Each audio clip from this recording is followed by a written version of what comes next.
Oi, meu nome é Ló Bueno Sanches Freitas. Oi, meu nome é Cecília Bortolato Carvalho Bombardelli. E nós somos alunos do 8º ano. O título do nosso projeto é a avaliação da produção de nutrientes pela microalga Chlorella vulgaris em diferentes condições de cultivo.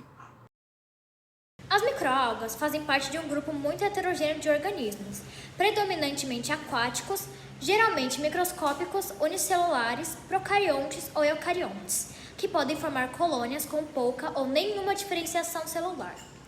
Estes organismos são dotados de pigmentos responsáveis pela sua coloração variada e metabolismo fotoautotrófico.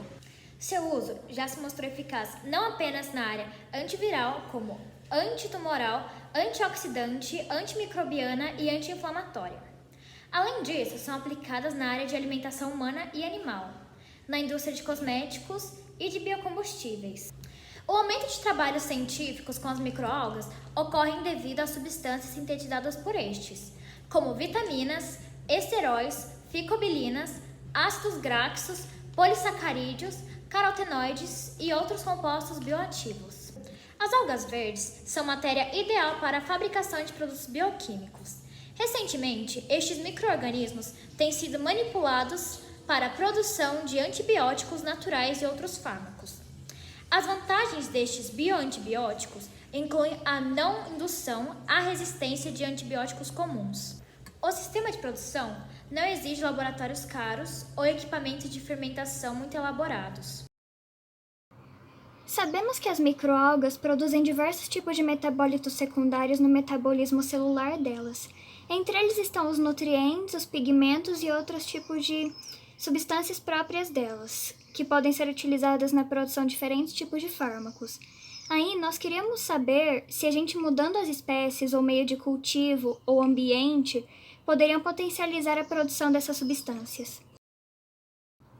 A fisiologia dos organismos é diferente entre espécies e um outro fator muito importante na saúde de cada ser vivo é o ambiente onde eles vivem. Assim, supomos que criando diferentes tipos de microalgas, alterando o meio de cultivo, o ambiente e o nível de nutrientes, seria capaz de potencializar a produção de determinados tipos de metabólitos secundários que fossem capazes de serem extraídos e utilizados na indústria farmacêutica.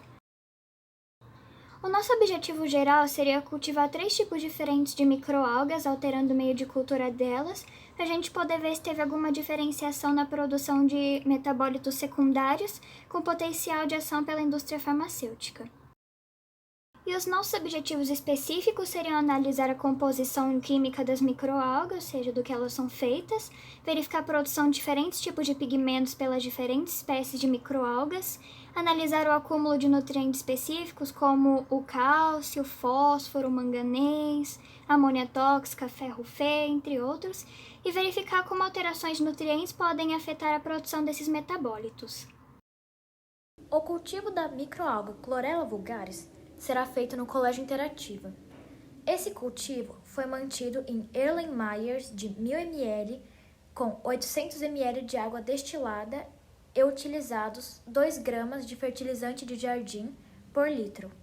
O cultivo foi mantido com o auxílio de uma bomba para auxiliar na oxigenação e sob luz artificial. As variações de pH foram realizadas com adição de solução de hidróxido de sódio para os pHs mais alcalinos e pela adição de solução de ácido sulfúrico para os pHs mais ácidos, que foram medidos através de pHmetros. As análises de nutrientes foram realizadas através de testes colorimétricos e os resultados foram plotados em tabelas com o auxílio do Microsoft Excel. A determinação dos lipídios foi realizada através da extração dos lipídios das microalgas com a utilização do hexano. Após a extração, o solvente foi separado com o auxílio de um funil de decantação e o solvente evaporado. A determinação do teor de lipídios foi realizada através da diferença de peso inicial e final do recipiente onde ficou retido o óleo.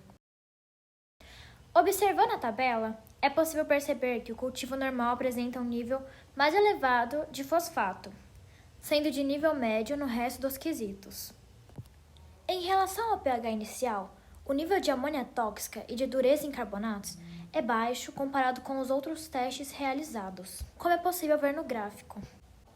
O pH 2 possui alta produção de ferro, mas em relação às outras substâncias apresenta um nível médio. O teste de pH 4 tem um baixíssimo nível de ferro, o que é inesperado, já que o pH anterior é muito alto. O cultivo de pH 9 apresenta um nível de amônia tóxica e ferro médio. Porém, no restante da tabela, dureza GH e dureza em carbonatos, os dados são elevados, sendo quase todos eles os mais altos se comparados aos outros testes, exceto pelo de pH 13. Quanto ao pH 11, os resultados são semelhantes ao teste anterior, modificando apenas os níveis de ferro e dureza GH, que ficam maiores. Em relação ao último teste realizado, o quesito amônia tóxica, apresenta dados parecidos com o cultivo comentado anteriormente, exceto pelo fato de que em dureza GH e dureza em carbonatos, os níveis sejam baixíssimos. Nesta segunda tabela, é possível perceber que a quantidade de óleo em gramas do teste com pH inicial do cultivo é bem menor do que o pH 13 e 2 juntos.